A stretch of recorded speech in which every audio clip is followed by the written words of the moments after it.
Drone base could cost you your Part 107 certificate if you're not careful. Now, a couple weeks ago, I took on a job from Drone base. I'm going to show it to you here in a second.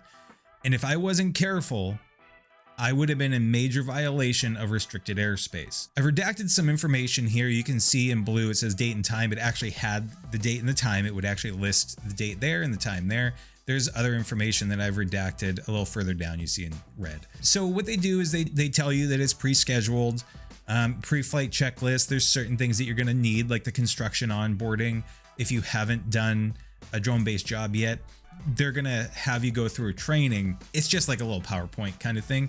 And it basically is, don't be stupid and don't take our clients. These are all drone-based clients. They're not your clients. Don't try to upservice, that kind of stuff. Then they tell you the weather requirements. This is specific to the job.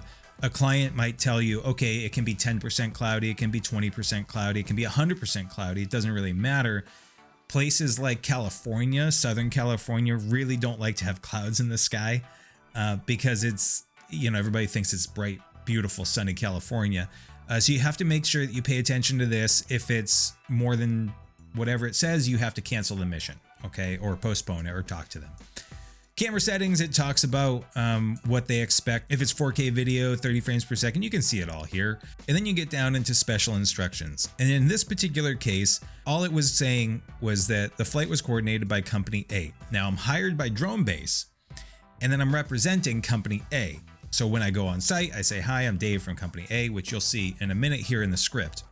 And then you get down into the shot list, and the shot list gives you very detailed information about exactly what they're looking for. In this case, in almost all cases, they're looking for cardinal direction shots. We need 25 feet above ground level and 100 feet above ground level. The cardinal directions are the areas on the compass, the north, south, east, and west, and the parts in between. They show you examples, which is really nice. If you clicked on this, then it would pop you out into examples that they have. Orbit video they wanted at around 100 feet, and it's counterclockwise. So it's like they take out all the guesswork. They even show you an example. If you clicked on this, it would show you an example of what they are looking for. Bird's eye view, those are nadir images, the top down, straight down. Creative shots, so either pilot's choice, or specific request from Company A. And then you get down to the script, and this is pretty self-explanatory. You just say, hi, my name is Dave, and I'm coming from Company A. I'm going to be a drone pilot, so on and so forth.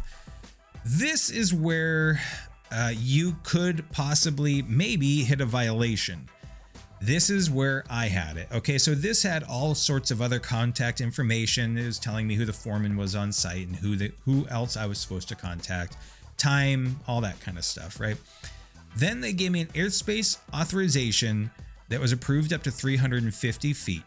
Now this site is within Class D airspace, and it was just on the edge, which would normally have been up to 400 feet, but because of the exact location that I was in, it actually was zero.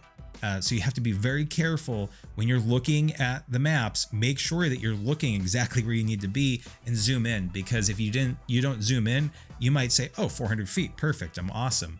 But I wasn't. I was within zero. So they had authorization already. They had the approval, airspace authorization. They already got the waiver. Perfect, right? Except it wasn't, because it was only valid from on December 3rd, 2021. So that's the text that was here. In this red part was a link, and I could actually go and see the authorization. I thought maybe they got a new one. They didn't. So it was just from the 3rd. So I didn't do this job. I contacted them. I contacted Drone Base, and I never got a response. But shortly afterwards, the job was canceled. So just be very, very mindful and do your due diligence. Make sure that you're always checking your airspace. Make sure that you're always checking your waivers if you need them. Keep your clients on the hook for all these requirements. If they're asking you to do something that isn't what you're supposed to do, don't do it. It's your certificate. It's your Part 107. You went through all the training. You know what you need to do and what you don't need to do.